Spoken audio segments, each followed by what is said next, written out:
எல்லாருக்கும் வணக்கம். இந்த பதிவு எதுக்குன்னு பார்த்தீங்கன்னா, கேப்டன் ஐயா விஜயகாந்த் ஐயா அவர் மகன் சண்முகப்பாண்டி.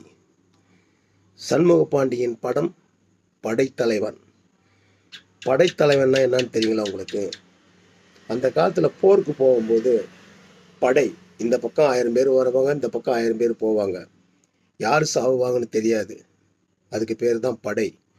அந்த படைத்தலைவன் படத்தை பார்க்கறதுக்காக ஒவ்வொரு கிராமத்தில் இருந்து படையோடு போய் பார்க்குறாங்க. காரணம் என்ன தெரியுமா? நம்ம கேப்டன் ஐயா விஜயகாந்துக்காக தான்.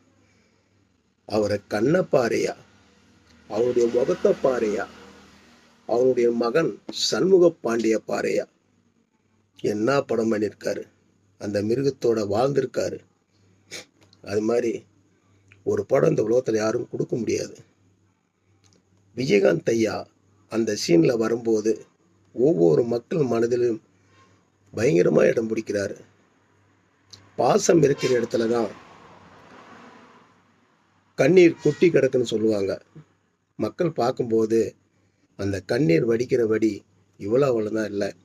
காரணம் என்னன்னாக்கா, நம்ம கேப்டன் ஐயா சண்முக பாண்டியன் படம் படைத்தலைவன் மிகப்பெரிய ஒரு வெற்றி அடையும்.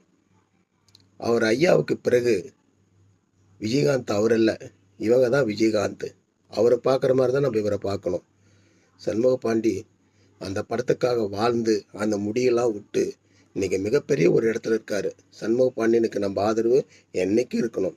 சண்முக பாண்டியன் நல்லா இருக்க என்னுடைய மனசார நான் வாழ்த்துகிறேன். நன்றி, வணக்கம்.